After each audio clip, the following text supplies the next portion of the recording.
Hello students, कैसे हैं आप सब। उम्मीद करता हूँ कि आप सब बहुत अच्छा होंगे। आज हम लोग पावर शेयरिंग करने वाले हैं और ये वन शॉट वीडियो है। देखिए, मैंने सारे जो है पॉइंट्स लिख रखे हैं, जो इंपॉर्टेंट पॉइंट्स है। एक्चुअली तीन टॉपिक का ही अभी मैंने लिख रखा है, ठीक है, क्योंकि थोड़ा सा एडजस्ट करना था। बोर्ड तो हमारा थोड़ा छोटा है, बट कोई नहीं। तो आज हम लोग पावर शेयरिंग बात करने वाले हैं। ये वन शॉट वीडियो है, रिवीजन टाइप में हम लोग रिवीजन करते चलेंगे। आपके लिए भी बहुत अच्छा होगा। देखिए, मैंने सारे लाइंस जो है लिख रखे हैं जो इंपॉर्टेंट है, और इससे आपका रिवीजन भी हो जाएगा, ठीक है। तो मैं समझता हूं कि आपके लिए बहुत बेनिफिशियल है और बहुत मजा आने वाला है। तो देखिए कैसे हम लोग, मैं बता रहा हूं कि बेल्जियम और श्रीलंका की जो है मैंने पहले कहानी यहाँ पे लिख रखा है पॉइंट्स में। बेल्जियम जो है खुद को कैसे जो है सिविक स्ट्राइक से बचा लेता है, खुद को कैसे वो सिविल वॉर से बचा लेता है, अवॉइड कर लेता है। बट श्रीलंका वो चीज नहीं कर पाता है। श्रीलंका अपनी सुप्रीमेसी को थोपने के लिए, इंपोज करने के लिए क्या करता है, खुद को बर्बाद कर लेता है और वहां पे एक बड़े लेवल पे सिविल वॉर होता है, ठीक है। तो ये सारी चीजें दोनों स्टेट्स की, दोनों कंट्रीज की हम लोग कंपेयर करने वाले हैं। उसके बाद हम लोग एक छोटा सा टॉपिक है एकोमोडेशन इन बेल्जियम, वो पढ़ने वाले हैं। And then why power sharing is desirable, वो देखने वाले हैं, ठीक है। उसके बाद फॉर्म्स ऑफ पावर शेयरिंग आपका बच जा रहा है, तो वो भी मैं बता दूंगा, डोंट वरी, पॉइंट में ही। तो शुरू करते हैं। बेल्जियम में श्रीलंका की कहानी क्या थी, तो टॉपिक स्टार्ट करते हैं एथनिसिटी से। एथनिसिटी होता क्या है एक्चुअली? देखिए, एथनिसिटी होता है कि अलग अलग ग्रुप के लोग जो है अलग अलग कल्चर को फॉलो करते हैं, ट्रेडिशन को फॉलो करते हैं, लेकिन एक ही जगह पे रहते हैं। मतलब वो क्या करते हैं, एक सोशल डिवीजन होता है शेयर्ड कल्चर पे। मतलब क्या करते हैं कि जैसे कि कह सकते हो कि अलग अलग टाइप के कल्चर फॉलो करते हैं, और उनमें क्या होता है, डिवीजन होता है, सोशल डिवीजन, सामाजिक क्या होता है, बंटवारा हो जाता है। और ऐसे लोग अगर एक जगह रहे, ग्रुप ऑफ पीपल जो कि अलग अलग रिलीजन को फॉलो करते हैं, सीधा सीधा मान सकते हो, है ना, और ऐसे लोग एक जगह पे रहे तो उनको एथनिक्स कहा जाता है। हमारा इंडिया भी क्या है, हमारा इंडिया भी एथनिसिटी से भरा पड़ा है, ठीक है। तो कह सकते हैं हमारा मतलब एथनिक्स लोग, मतलब एथनिक्स है हम लोग, मतलब बहुत ज्यादा एथनिक्स है हमारे यहाँ। तो देखिए पहला लाइन कहता है स्मॉल कंट्री इन यूरोप। अगर मैं पहले आप लोग की स्टोरी जो बताया वो बेल्जियम की बताया हूँ, तो बेल्जियम क्या है, एक यूरोप में स्मॉल कंट्री है। और इसकी बात करें तो तुम्हें पता ही है, ये बॉर्डर जो शेयर करता है वो जर्मनी, लग्जमबर्ग, और अपने पास जर्मनी है, लग्जमबर्ग है, फ्रांस है, नीदरलैंड है, इनकी क्या है ये बेल्जियम उनसे अपना बॉर्डर शेयर करता है, मतलब पड़ोसी देश उसके हैं। पॉपुलेशन कितना है, 1 करोड़ है। यहाँ पे पॉपुलेशन को हरियाणा के पॉपुलेशन से कंपेयर किया है, तो एक्चुअली हरियाणा का पॉपुलेशन 2 करोड़ है, ठीक है। मतलब अकॉर्डिंग टू 2011 सेंसस। तो बेल्जियम की पॉपुलेशन जो है 1 करोड़ है ओवरऑल, और एरिया में भी हरियाणा से जो बेल्जियम है वो छोटा है, ठीक है। एथनिक्स कॉम्पोजिशन बहुत ज्यादा कॉम्प्लेक्स है, मतलब अलग अलग कल्चर के लोग जो है बहुत ज्यादा रहते हैं, शेयर करने वाले लोग। अमाउंग 100%, अगर 100% पॉपुलेशन की बात करें तो हमारे पास 59% live in Flemish region and speak Dutch, 40% lives in Wallonia region, speaks French and 1% German. कह रहे हैं कि जो 100% पीपल है उसमें से 59% फ्लैमिश रीजन में रहते हैं, एक जगह का नाम है, और वो डच बोलते हैं, और 40% जो है वालेनिया रीजन में रहते हैं जो कि फ्रेंच बोलते हैं, और 1% जर्मन है। तो टोटल मैं मान के चलता हूँ 100% हो गया।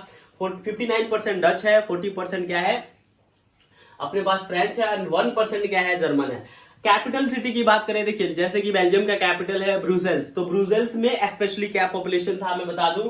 कैपिटल सिटी ब्रुसेल्स में पॉपुलेशन जो उल्टा था, एक्चुअली हम लोग देखे पूरे कंट्री में तो 59% डच थे, लेकिन कैपिटल सिटी में 80% फ्रेंच थे और सिर्फ 20% डच थे। मतलब कैपिटल सिटी में जो डच की पॉपुलेशन थी वो बहुत ज्यादा था, है ना, एंड जो है फ्रेंच का पॉपुलेशन जो था, I am so sorry, French का पॉपुलेशन जो था वो बहुत ज्यादा था, और डच का तो जो था वो बहुत कम था। बट इसके उल्टा पूरी कंट्री में था। मैं आपको एग्जांपल दे दूं, इंडिया के तरफ से मैं एक एग्जांपल दूंगा कि इंडिया में ऐसा कहां देखने को मिलता है आपको। तो मैं बताऊं कि पूरे इंडिया में अगर बात करें हम लोग, तो जैसे कि देखो पंजाबी लोग बहुत कम है ना, पंजाबी लोग बहुत कम है पूरे इंडिया में, अगर ऑलमोस्ट मैं बात करूं, कंपेयर करूं बाकी सब रिलीजन से। लेकिन तुम्हें दिल्ली में क्या देखने को मिलेगा, वो हमारा कैपिटल सिटी है, दिल्ली में पंजाबी लोग बहुत ज्यादा है। समझ में आ रहा मैं क्या कह रहा हूं? तो यहाँ पे क्या है कि देखो सिख की आबादी जैसे मैं कंपेयर कर रहा हूं, तो हिंदू इंडिया में बहुत ज्यादा है, हिंदू इंडिया में बहुत ज्यादा है। लेकिन स्पेशली अगर दिल्ली की बात करें तो वहां पे सिख बहुत ज्यादा है, जबकि पूरे इंडिया के लेवल पे बात की जाए तो सिख बहुत कम है, ठीक है। तो ये वाला कंपैरिजन तुम इंडिया से वहां कंपेयर कर सकते हो। आगे बढ़ते हैं। The minority group was rich. अब देखो जो फ्रेंच ग्रुप था ना, जो कि कैपिटल सिटी में 80% था, लेकिन ओवरऑल कंट्री में कितना था, सिर्फ 40% था, वो बहुत ज्यादा अमीर था। और जो अमीर होता है उसका ही बोलबाला होता है, आप सभी को पता है, ठीक है। तो आते हैं यहाँ पे, देखिए क्या कह रहा है, arose tension between both the groups because Dutch community got the benefit of education and economic development much later. अभी देखिए यहाँ पे क्या था कि माइनॉरिटी ग्रुप जो थी बहुत ज्यादा रिच थी, तो वहां पे कॉन्स्टिट्यूशन बेसिस पे क्या होता था, इलेक्शंस होते थे। तो क्या हुआ कि जो वहां पे हमारे पास जो डच लोग हैं उनको क्या किया, मतलब दरकिनार कर दिया, थोड़ा सा साइड कर दिया, और उनको क्या किया कि उनको जो बेनिफिट था एजुकेशन के मामले में और डेवलपमेंट के मामले में उनको नजरअंदाज कर दिया इन लोगों ने। कि जो मतलब देखो पॉपुलेशन में फ्रेंच कम है, फिर भी वो रूलिंग पावर वही है ना। और यही कारण था कि डच को क्या मिला बेनिफिट, उसको नहीं मिला डेवलपमेंट का एजुकेशन था। तो डच लोग तो इस बात से नाराज होंगे ही होंगे, है ना। कोई भी कम्युनिटी नाराज होगी। अगर इंडिया के लेवल पे भी बात किया जाए तो ऐसा तो बिल्कुल होता ही, आए दिन होता है हमारे यहाँ, तो है ना, कि कभी मराठा रिजर्वेशन को लेकर हो रहा है, तो कभी जाट रिजर्वेशन को लेकर हो रहा है, तो कभी ओबीसी बोल रहा है हमारा रिजर्वेशन बढ़ा दो। मैं समझता हूं कि अगर 100% ही रिजर्वेशन है तो किसको कितना दे दिया जाए। और अपना supreme court according to 1992 verdict ये कह चुका है, हाँ 1992, Indira Sawhney versus Mandal case, sorry Indira Sawhney versus union states, मतलब ये मतलब केस का नाम है, जो कि सुप्रीम कोर्ट ने अपना वर्डिक्ट इस पे दिया था कि कोई भी स्टेट अपने यहाँ 50% से ज्यादा रिजर्वेशन नहीं दे सकता। तो मैं समझता हूं कि अगर 100% रिजर्वेशन है तो किसको कितना दे दिया जाए, तो रिजर्वेशन रहेगा ही किस बात का, है ना। तो ऐसा नहीं होना चाहिए वैसे तो इस बात का जो है टेंशन हो गया। और डच लोग क्या किए कि डच लोग बहुत नाराज हो गए कि हमारी पॉपुलेशन ज्यादा होने के बावजूद भी हमें कोई भाव नहीं मिल रहा है, ठीक है। तो Dutch was majority in country but A minority in the capital. वही कहने वाली बात है कि जो डच कम्युनिटी था वो कंट्री में मेजोरिटी में था बट कैपिटल सिटी में माइनॉरिटी में था, है ना। Avoided civil war by amending the constitution. लेकिन क्या हुआ कि देखिए यहाँ पे जैसे डच ने डिमांड करा कि नहीं हमें भी इसका हक मिलना चाहिए, तो डच के गवर्नमेंट को लगा, मतलब बेल्जियम गवर्नमेंट को लगा कि सही में अगर ऐसा नहीं करा जाता है, किसी एक कम्युनिटी को अगर हम लोग क्या करते हैं इक्वली, मतलब सारे कम्युनिटी को अगर इक्वली इंपॉर्टेंस नहीं देते हैं तो इसका रिजल्ट बहुत क्या हो सकता है, खतरनाक हो सकता है, डेंजर हो सकता है। तो उन्होंने क्या करा कि उन्होंने अपने संविधान में बहुत सारे बदलाव किए और उन्होंने क्या किया, पावर्स को इक्वली डिवाइड किया। कि अगर मैं बताऊंगा क्या किया उन लोगों ने, बट इतना जान लीजिए कि कॉन्स्टिट्यूशन को अमेंड किया, अमेंड मतलब बदला, अपने संविधान को बदला। आते हैं श्रीलंका की कहानी पे कि श्रीलंका खुद को कैसे सिविल वॉर से नहीं बचा पाया, है ना। श्रीलंका की वो कौन सी जीत थी कि श्रीलंका को ले डूबी। और एक समय था, देयर वाज अ टाइम जब श्रीलंका की इकोनॉमी जो थी वो मतलब पिक पे थी, लेकिन इस सिविल वॉर के वजह से श्रीलंका एक गरीब देश बन गया। एक्चुअली हम अगर हमसे कंपेयर किया जाए तो बेटर कंडीशन है उसकी, ठीक है। आजकल तो पाकिस्तान की भी हमसे बेटर कंडीशन है, ठीक है। जैसे मतलब वर्ल्ड लेवल पे जो हमारे को डेटा मिलते जा रहा है ना, जैसे ह्यूमन डेवलपमेंट इंडेक्स हो गया, हंग्रीनेस का इंडेक्स हो गया, तो हंग्रीनेस में हम लोग क्या थे, हम लोग पाकिस्तान और बांग्लादेश से पीछे थे। तो मुझे नहीं समझ में आ रहा है प्रोग्रेस किस बात का है, ठीक है, चलिए कोई नहीं। तो Sri Lanka has a diverse population, Sri Lanka के पास एक डाइवर्स पॉपुलेशन है। इंडिया भी डाइवर्सिटी में डाइवर्स, इंडिया के पास भी डाइवर्स पॉपुलेशन है। यूनिटी भी इन डाइवर्सिटी पे इंडिया बहुत ज्यादा भरोसा भी करता है, ठीक है। तो मतलब श्रीलंका में से एक डाइवर्स पॉपुलेशन है कि मतलब बहुत ज्यादा लोग अलग अलग कम्युनिटी के रहते हैं एक साथ, that is what diverse population. Sinhalese की अगर बात की जाए, वहां पे 100% पॉपुलेशन की बात की जाए तो सिन्हालास कितने हैं, 74% है, जो कि वहां के नेटिव लोग हैं। सिन्हाला 74% है। तमिल की बात करें तो 18% है, लेकिन ये तमिल जो है फर्दर इनका दो ग्रुप है। तमिल में भी है वहां के नेटिव तमिल जो श्रीलंकन तमिल्स कहा जाता है, और इंडियन तमिल्स कितने हैं, 5% है, और नेटिव तमिल्स कितने हैं, 13% है। अब टोटल तमिल्स तो 18% है, तो 13 और 5 में डिवाइड कर दिया है। अब तुम कहोगे कि सर इंडियन तमिल्स वहां कैसे पहुंच गए, तो कॉलोनियल पीरियड में क्या हुआ था कि हमारे फोर फादर्स क्या गए थे, वहां पे काम करने के लिए गए थे, लेकिन उनको श्रीलंका बहुत अच्छा लगा, इसलिए वहां पे बसना पसंद किए, है ना, और वहां पे बस गए। उनका सेटलमेंट ही वहीं पे उन लोगों ने कर लिया खुद का। उन्हीं को क्या कहा जाता है, इंडियन तमिल्स कहा जाता है, 5%, और वहां पे नेटिव तमिल्स है वो 13% है, ठीक है। तो कैसे मतलब प्रॉब्लम कहां से शुरू हुई देखते हैं। Sinhala community impose it's will on entire country.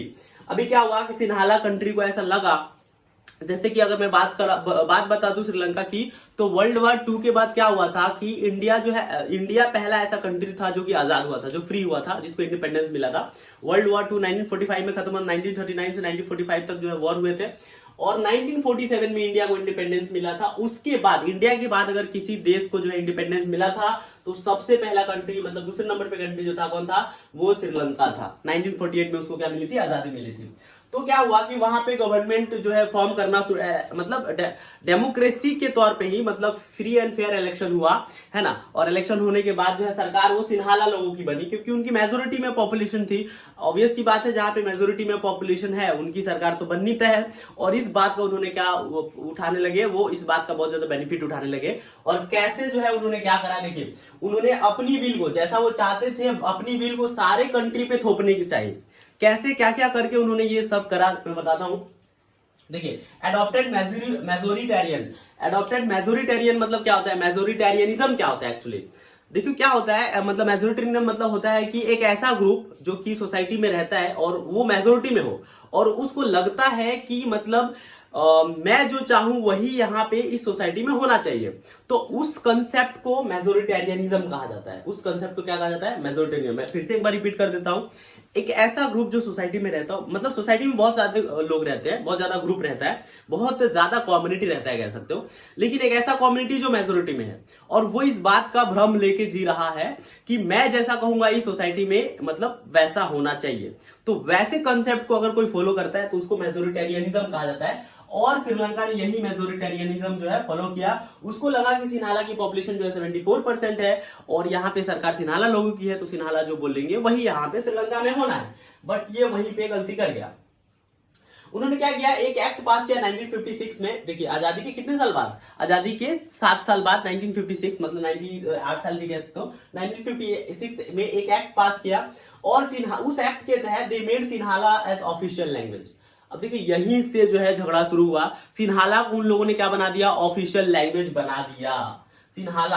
अब तो देखिए वहां पे लैंग्वेज तो तमिल भी था, है ना, नेटिव तमिल से इंडियन तमिल भी थे, तो लैंग्वेज तो तमिल भी थे, लैंग्वेज वहां तो इंग्लिश भी बोली जाती थी, है ना। और यहाँ पे देखिए मैं वो मिस कर गया, 7% क्रिश्चियन भी थे और 1% मिक्स थे, जो किसके बारे में आपके एनसीईआरटी में जिक्र नहीं है। तो यहाँ पे तो इंग्लिश भी बोली जाती थी और तमिल भी बोली जाती थी। तो उन्होंने क्या किया, सिर्फ ऑफिशियल लैंग्वेज को सिन्हाला बना दिया। अब इससे क्या है, जो बाकी की कम्युनिटी है, जो क्रिश्चियन है और जो तमिल है, वैसे क्रिश्चियन को तो उतना ज्यादा प्रॉब्लम नहीं था, बट जो तमिल से वो गुस्सा हो गए, बोले उन्होंने कि ये जितना देश है आपका है उतना ही हमारा है, तो आपने अकेले क्यों सिन्हाला लैंग्वेज को जो है ऑफिशियल लैंग्वेज बना दिया, है ना। आपने तमिल को भी क्यों नहीं भाव दिया। इनका मतलब तमिल जो है वहां के नेटिव तमिल से उनका ये मतलब कहना था, और वो सही कह रहे थे।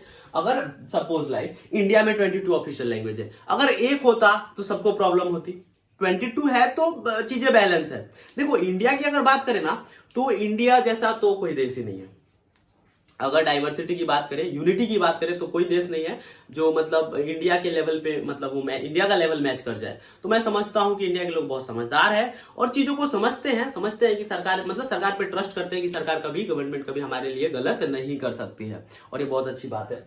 तो ये बात वही पे हो गई, सिन्हाला को ऑफिशियल लैंग्वेज बना दिया। और सपोज हमारे यहाँ हिंदी को ऑफिशियल लैंग्वेज बना देते तो गड़बड़ हो जाता ना। अब पंजाबी लोग को हिंदी कैसे समझ में आएगा, तमिल वाले तो बिल्कुल नहीं, मतलब ना कि वो सारा इंग्लिश में ही बोलते हैं और हिंदी उनको तो बिल्कुल समझ में नहीं आती है। तो प्रॉब्लम तो वहां होनी थी, और यही कारण है कि इंडिया में अभी भी कोई नेशनल लैंग्वेज नहीं है। I repeat, this is the reason what India don't have any national language till now. अभी तक भारत के पास कोई नेशनल लैंग्वेज नहीं है, क्योंकि जब नेशनल लैंग्वेज बनाने की बात आती है हिंदी को, तब सदन वाले लोग जो होते हैं, साधन पार्ट के लोग, वो कहते हैं कि हम हिंदी को नेशनल लैंग्वेज एक्सेप्ट नहीं करेंगे क्योंकि हमें कुछ समझता है नहीं। और ऑब्वियस सी बात है, और यही कारण है कि अगर इंडिया ने क्या करा कि थोप दिया, अगर वो कल को ऐसा मतलब बिल पास कर दे कि नहीं हिंदुस्तान जो है वो मतलब जो वहां पे नेशनल लैंग्वेज के रूप में हिंदी फॉलो की जाएगी, तो प्रॉब्लम तो आनी है और यहाँ पे भी सिविल वॉर हो सकता है। I am sure about it,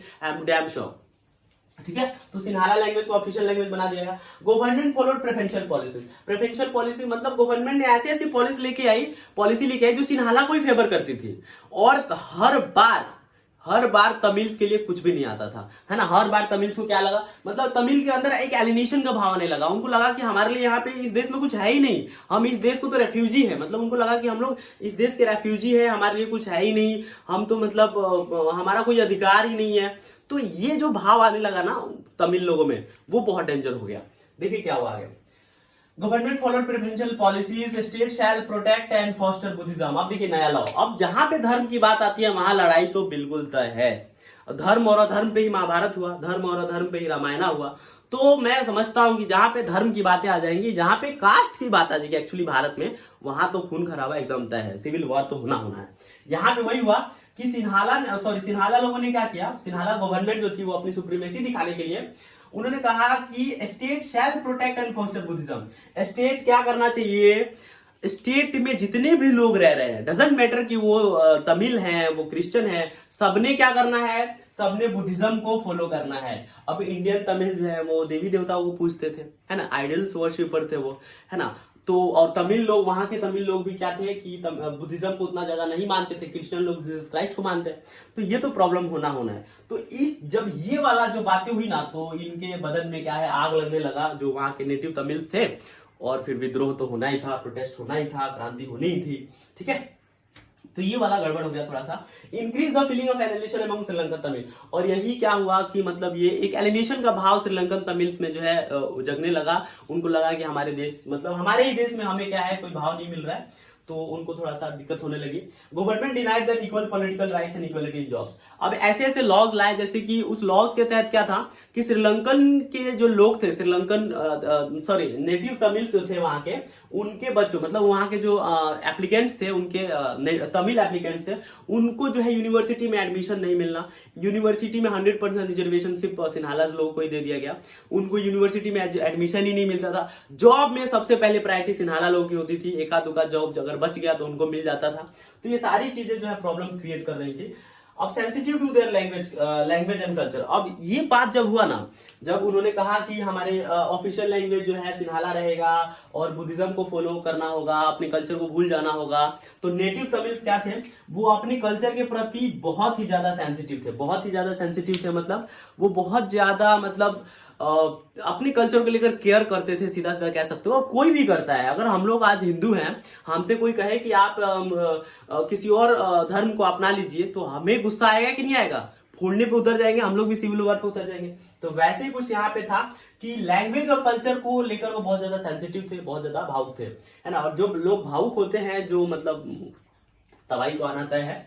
तो फॉर्म्ड पार्टीज क्या कह रहे हैं, form parties and put demand Tamil as official language. क्या हुआ उसके बाद कि नेटिव तमिल्स वहां के जो थे, उन लोगों ने खुद की पार्टी बनाई और उन्होंने डिमांड रखा कि तमिल को भी ऑफिशियल लैंग्वेज बनाया जाए, तमिल जो है उसको भी क्या बनाया जाए, ऑफिशियल लैंग्वेज बनाया जाए। अब देखिए, independent state demand Tamil Eelam state demand denied resulted to civil war. अभी कह रहा है, देखो, independent state demand Tamil Eelam state. अब वहां के जो पार्टीज बनी थी ना, बहुत सारा पार्टी बनाया गया, बहुत सारा ऑर्गेनाइजेशन बनाया गया 1980s के करीब, और उन लोगों ने क्या डिमांड करा कि हमें एक नया स्टेट दे दीजिए जिसका नाम हम लोग तमिल एलम रखेंगे, और हमें क्या कर दीजिए, जैसे अगर मैं बात करूं सिन्हाला लोग, ये जैसे श्रीलंका है, तो इस नॉर्दर्न और ईस्टर्न साइड में, जैसे ये यहाँ पे ये बात जो कर रहा हूं, यहाँ पे नॉर्दर्न और ईस्टर्न साइड में जो नेटिव तमिल्स बहुत ज्यादा थे, तो कहते थे कि नॉर्दर्न और ईस्टर्न साइड हमें दे दीजिए, हम इसको अपना एक अलग कंट्री बना लेंगे, एक अलग स्टेट बना लेंगे, जिसका नाम हम लोग तमिल एलम रखेंगे, ठीक है।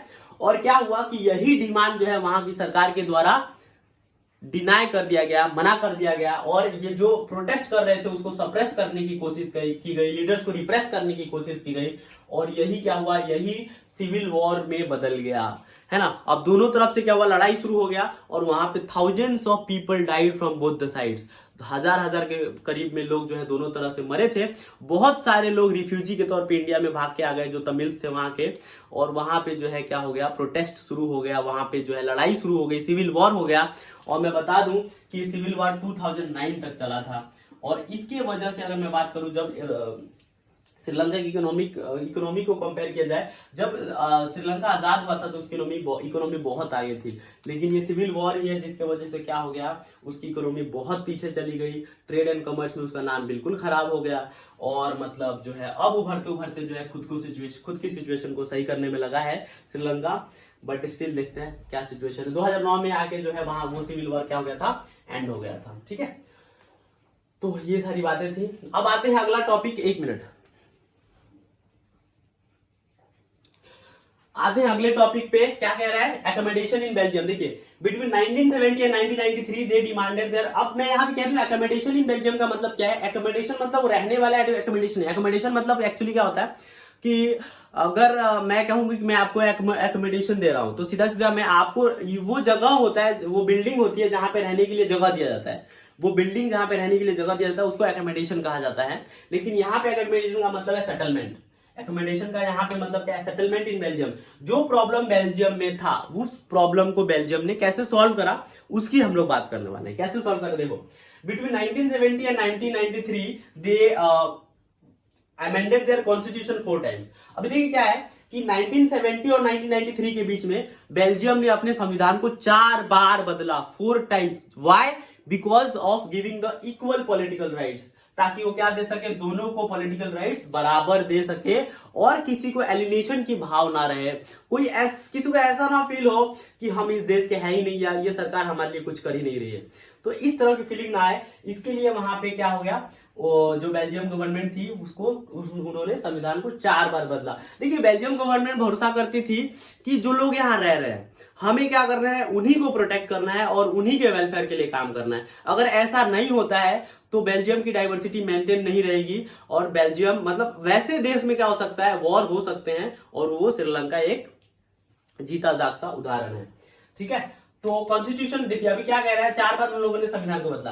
Constitution says that number of Dutch and French speaking ministers shall be equal in the government. अभी संविधान क्या कहता है कि number of Dutch and French speaking minister, जो डच बोलते हैं और जो फ्रेंच बोलते हैं, उन दोनों के जो नंबर ऑफ मिनिस्टर होंगे वो बराबर बराबर होंगे, है ना। सेंट्रल में देखिए पॉपुलेशन अभी डच की बहुत ज्यादा है, लेकिन फिर भी बराबर होंगे, क्योंकि कैपिटल सिटी में भी बराबर रखा जाएगा। देखिए कैसे, अगर पॉपुलेशन मैं मानता हूं कि 59% है डच का, तो नंबर ऑफ मिनिस्टर तो इसके ज्यादा होने चाहिए अकॉर्डिंग टू द पॉपुलेशन, लेकिन दोनों को क्या रखा गया? बराबर रखा गया। क्यों? मैं बताता हूं।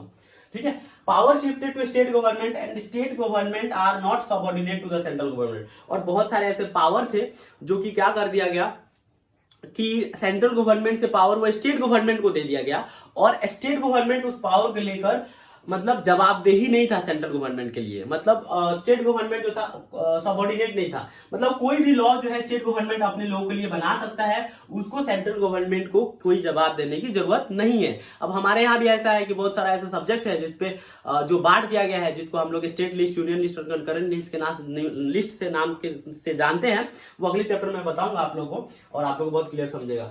तो स्टेट जो है सबऑर्डिनेट नहीं है सेंट्रल गवर्नमेंट के प्रति।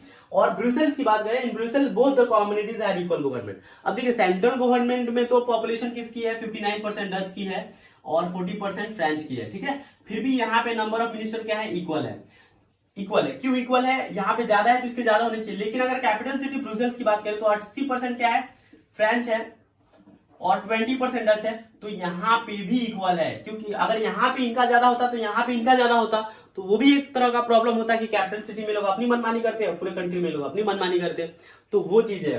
तो यहाँ पे देखिए ये क्यों मतलब वो लोग माने, ये फ्रेंच लोग क्यों मान गए कि 80% हम लोग कैपिटल सिटी में है फिर भी नंबर ऑफ मिनिस्टर इक्वल है? क्योंकि वहां पे डच माने हैं, क्योंकि हमारा पॉपुलेशन पूरे कंट्री में 59% है, फिर भी हम लोगों ने यहाँ पे इक्वल मिनिस्टर रखा है। तो इस बात को समझिएगा। ठीक है, अगर बात करें तो in Brussels both the communities have equal government. ठीक है, अब वहां पे एक तीसरे प्रकार का थर्ड काइंड ऑफ गवर्नमेंट बनाया गया है ना, और उसको कम्युनिटी गवर्नमेंट कहा जाता था। अब वो जो गवर्नमेंट थी वो किस बेसिस पे लॉ बना सकती थी? देखिए, अब कम्युनिटी गवर्नमेंट में उसी लोगों को सिलेक्ट किया जाता था जो जो वो लैंग्वेज बोलते थे। सपोज जो फ्रेंच बोलता था उसको फ्रेंच कम्युनिटी गवर्नमेंट में दिया जाए, है ना, जो उस काबिल है, सबको तो नहीं। तो जो कम्युनिटी गवर्नमेंट था उसका काम था कि वो एजुकेशन, कल्चर और लैंग्वेज के बेसिस पे अपना क्या बनाएगा? लॉ बनाएगा, और उसको किसी से कोई इजाजत लेने की जरूरत नहीं है। ठीक है, तो ये हमारा था एकोमोडेशन इन बेल्जियम। आते हैं why power sharing is desirable, मतलब पावर शेयरिंग क्यों जरूरी है। अब तुम्हें पता है क्यों जरूरी है? पावर शेयरिंग का मतलब ये नहीं होता है कि देश को कमजोर बनाना। पावर शेयरिंग का मतलब होता है देश को स्ट्रांग बनाना। पावर जितने बटे रहेंगे उतना ही आपको फायदा होगा अपनी बातों को सरकार तक पहुंचाने में। सपोज अब हमारे यहाँ कोई नहीं होता, सिर्फ पीएम होते, तो हमारी बातों को पहुंचाना होता, तो पीएम सर से रोज तो मिलना मुश्किल है ना। तो हमारे यहाँ पे पंचायत लेवल पे ग्राम प्रधान होते हैं, हम उनसे अपनी बात बोलते हैं, वो एमपी एमएलए से बोलता है, एमपी एमएलए हमारा इन्फॉर्मेशन जो है, मुद्दा जो है पार्लियामेंट में उठाते हैं या विधानमंडल में उठाते हैं, नेशनल असेंबली में, और वहां से बातें जो है उस लोगों की वहां तक पहुंचती है। तो पावर शेयरिंग मैं समझता हूँ डिसेंट्रलाइजेशन ऑफ पावर होना चाहिए। डिसेंट्रलाइजेशन मतलब पावर का बंटवारा ही देश को मजबूत बनाता है। मैं बता रहा हूँ सेंट्रलाइजेशन नहीं, सेंट्रलाइजेशन गलत बात है, ठीक है। डेमोक्रेसी में तो सेंट्रलाइजेशन होना ही नहीं चाहिए। जैसे वहां पे है नॉर्थ कोरिया में, किंग जांग जू नाम है उसका, पता नहीं क्या नाम है, बाल बहुत अजीब टाइप से रखता है ना, चाचा लोग को कुत्ते के सामने फेंक देता है, बताइए आदमी है वो। आते हैं why power sharing is desirable. Power sharing क्यों इंपॉर्टेंट है, तो पहला रीजन बता दूं, क्योंकि ये क्या करता है, कॉन्फ्लिक्ट, सोशल ग्रुप्स के बीच कॉन्फ्लिक्ट को कम करता है। बहुत अच्छी बात है, पावर शेयरिंग होना चाहिए, सभी के कम्युनिटी को पावर मिलना चाहिए। मैं अगर कहता हूं कि सिर्फ इंडिया में अगर हिंदू है ना, तो हिंदुओं के ही अगर सारे लीडर्स मिनिस्टर बन जाएंगे तो मुसलमान को एलिनेशन का भाव लगेगा। जो हमारे यहाँ कंट्री में मुस्लिम्स है ना, जो क्रिश्चियंस है उनको भी लगेगा नहीं ऐसा नहीं होना चाहिए। जो बाकी लोग भी हैं जो माइनॉरिटी में, उनको भी खराब लगेगा। तो क्या होना चाहिए कि ये सोशल ग्रुप को बचाता है, सोशल कॉन्फ्लिक्ट को बचाता है ना, सोशल ग्रुप में जो कॉन्फ्लिक्ट होते हैं उसको बचाता है, और पावर शेयरिंग इसलिए जरूरी है। दूसरा, it is the very spirit of democracy. Very spirit of democracy कहने का मतलब ये है कि डेमोक्रेसी में बहुत जरूरी है कि ये मतलब बंटवारा हो, है ना, स्पिरिट की तरह काम करता है। लेजिटिमेट गवर्नमेंट मतलब इससे क्या होता है, जब पावर शेयरिंग होती है ना तो गवर्नमेंट लेजिटिमेट होता है। लेजिटिमेट होता है मतलब सब लोग अपना, ऐसे गवर्नमेंट जिसमें सब लोग अपनी हिस्सेदारी समझते हैं। मैं समझता हूं कि मेरे कम्युनिटी का कोई मिनिस्टर है तो मैं समझता हूं कि मेरे बातों को वही समझता है, बाकी कोई नहीं समझता है ना। अगर किसी लैंग्वेज के बेसिस पे अगर कोई मिनिस्टर बना है तो वो, अगर सपोज कोई पिछड़े वर्ग से कोई मिनिस्टर बना है तो पिछड़े वर्ग से मिनिस्टर बना है तो वो वहां पे रहा है, वहां की माहौल को जानता है। तो यही वो चीज कह रहा है कि लेजिटिमेट गवर्नमेंट होता है। पावर शेयरिंग होगा तो गवर्नमेंट कैसी होगी, लेजिटिमेट होगी, मतलब कि आप लोग अपनी पार्टिसिपेशन भी उस गवर्नमेंट में दिखा सकते हो। डेमोक्रेसी तो is all about participation. Democracy क्या होता है, डेमोक्रेसी में गवर्नमेंट कैसी होती है, वहां के सिटीजन को लगे कि सरकार हमारी है, वैसी डेमोक्रेसी गवर्नमेंट होती है। Prudential and moral reason, power sharing desirable इसलिए भी है क्योंकि प्रूडेंशियल और मोरल कारण है उसके। कि प्रूडेंशियल मतलब क्या होता है, ऐसा डिसीजन, देखिए प्रूडेंशियल मतलब होता है ऐसा डिसीजन जो लिया, मतलब इस तरह लिया गया हो, बहुत ज्यादा प्रॉफिट और लॉस के बेसिस पे जो है बहुत ज्यादा कैलकुलेशन किया जाता है कि अगर ऐसा हम लोग पावर शेयरिंग मतलब पावर डिवाइड करते हैं तो हम लोग लॉस में होंगे या प्रॉफिट होंगे। तो कैलकुलेटिव डिसीजन कह सकते हो कि प्रूडेंशियल डिसीजन होते हैं calculative decision on the basis of profit and loss. अगर इस बेसिस पे अगर कोई डिसीजन दिया जाता है उसको प्रूडेंशियल कहा जाता है। और मोरल तो जो नीति कहती है कि सही है तो सही है और गलत है तो गलत है। तो नीति के तहत भी जो अगर बात किया जाए तो पावर शेयरिंग जो है डिजायरेबल होता है। कि power sharing why power sharing desirable, तो प्रूडेंशियल कारण भी है और मोरल कारण भी है। क्योंकि नीति कहती है कि पावर शेयरिंग जरूरी है और प्रूडेंशियल भी कहता है कि पावर शेयरिंग जरूरी है। क्योंकि देखिए ऐसा प्रूडेंशियल मतलब होता है कि ऐसा डिसीजन जो कि कैलकुलेटिव बेसिस पे लिया गया हो, बहुत सोच समझ के लिया हो कि ये डिसीजन करने पे फायदा होगा घाटा होगा ये दिस दैट, तो उस तरह भी पावर शेयरिंग बहुत जरूरी है। और मोरल मतलब नीति, चाणक्य नीति पता ही आप लोग, तो नीति क्या कहती है उस बेसिस पे भी पावर शेयरिंग बहुत जरूरी है। तो ये था आज हमारे पास इतना सारा टॉपिक था। एक लास्ट का टॉपिक बच रहा है why power sharing, sorry forms of power sharing बच रहा है ना, कि किसको पावर मतलब कैसे पावर, हमारे यहाँ जो पावर है वो बटे हुए हैं, किस बेसिस पे बांटा गया है, कौन से ऑर्गन्स गवर्नमेंट को कौन सी पावर दी गई है, तो सारा कुछ हम लोग देखने वाले हैं अगले टॉपिक में। मैं जो है आप लोगों को बता दूंगा, आप टेंशन ना लें, एक ही वीडियो में ये सारे वीडियोस रहेंगे। तो अब हम देखते हैं कि फॉर्म्स ऑफ पावर शेयरिंग, है ना। मैंने कहा था एक टॉपिक बच रहा है, देखिए क्या कह रहा है कि हमारे यहाँ जो पावर शेयरिंग होता है उसके तरीके क्या होते हैं, मतलब कहाँ डिवाइडेड होता है, किसके किसके पास हमारे पास पावर होती है ना। अगर बात किया जाए डेमोक्रेसी में किसके किसके पास पावर होती है, तो कैसे पावर होता है, देखिए पावर पहली बात तो कहाँ डिवाइडेड होता है, among different organs of the government.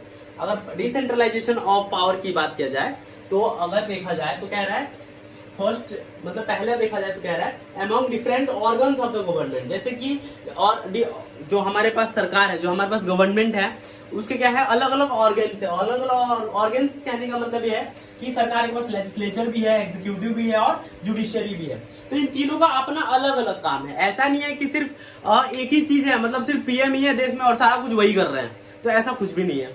अगर बात की जाए लेजिस्लेचर का, कहने का मतलब ये लेजिस्लेचर क्या होता है, तो लेजिस्लेचर क्या करता है, जो भी हमारे पास बिल बनाते हैं, जो एक्ट हमारे पास बनते हैं, जो भी रूल एंड रेगुलेशंस बनते हैं, लॉज बनते हैं, रूल और लॉज बनते हैं, उसको बनाने का काम किसके पास होता है, लेजिस्लेचर करता है। एग्जीक्यूटिव क्या करता है, देखो एग्जीक्यूटिव होता कौन है, लेजिस्लेचर में कौन आते हैं, एमपी लोग आते हैं ना, एमपी आते हैं, राज्यसभा के मेंबर्स जो हैं वो सारे लोग आएंगे जो कि लॉज वगैरह बनाते हैं, ठीक है। एग्जीक्यूटिव कौन होता है? एग्जीक्यूटिव मतलब एग्जीक्यूटिव सीधा सीधा कह सकते हैं वो होता है जो क्या करता है, डायरेक्टली इसको इम्प्लीमेंट कराता है। अगर एग्जीक्यूटिव का हेड पूछा जाए तो प्रेसिडेंट होते हैं एग्जीक्यूटिव के हेड। कौन होता है? प्रेसिडेंट जो होते हैं वो एग्जीक्यूटिव के हेड होते हैं। इम्प्लीमेंट द लॉज, लॉ को क्या कराते हैं? इम्प्लीमेंट कराते हैं। अब देखिए दो प्रकार के जो है दो टाइप के एग्जीक्यूटिव होते हैं, एक होते हैं परमानेंट एग्जीक्यूटिव और एक होते हैं नॉन परमानेंट एग्जीक्यूटिव। तो परमानेंट एग्जीक्यूटिव में आ जाते हैं डीएम लोग, कलेक्टर, डीएम, आईपीएस, आईएफएस, ये सारे लोग आ जाते हैं, है ना। और नॉन परमानेंट में कौन आ जाता है? जैसे हमारे पास प्रेसिडेंट हो गए, है ना, ये भी एग्जीक्यूटिव है, लेकिन ये क्या है? नॉन परमानेंट, क्योंकि इनकी टर्म क्या है? 5 ईयर्स ही है, 5 साल बाद तो इनको क्या कर जाना है? हट जाना है, फिर कोई और होगा, इसीलिए नॉन परमानेंट कहते हैं। तो एग्जीक्यूटिव का काम होता है कि लॉज को इम्प्लीमेंट कराना। सीधा सीधा प्रेसिडेंट जो डीएम होता है डिस्ट्रिक्ट लेवल पे क्या करता है? प्रेसिडेंट उसको परमिशन देता है, वो डिस्ट्रिक्ट लेवल पे उस लॉ को क्या करता है? इम्प्लीमेंट कराता है। आईपीएस भी वही काम करता है। जुडिशरी का क्या काम होता है? देखिए, ये एक्चुअली इस जुडिशरी को अपॉइंट करने का जो पावर है वो एग्जीक्यूटिव के पास है। सॉरी, जो जुडिशरी के पास पावर है मतलब वो एग्जीक्यूटिव से ही मिलता है, या सीधा सीधा कह सकते हो एग्जीक्यूटिव जुडिशरी को अपॉइंट करता है। अब जुडिशरी में आ जाता है सुप्रीम कोर्ट और हाई कोर्ट, सुप्रीम कोर्ट और हाई कोर्ट, एचसी और एससी, ठीक है।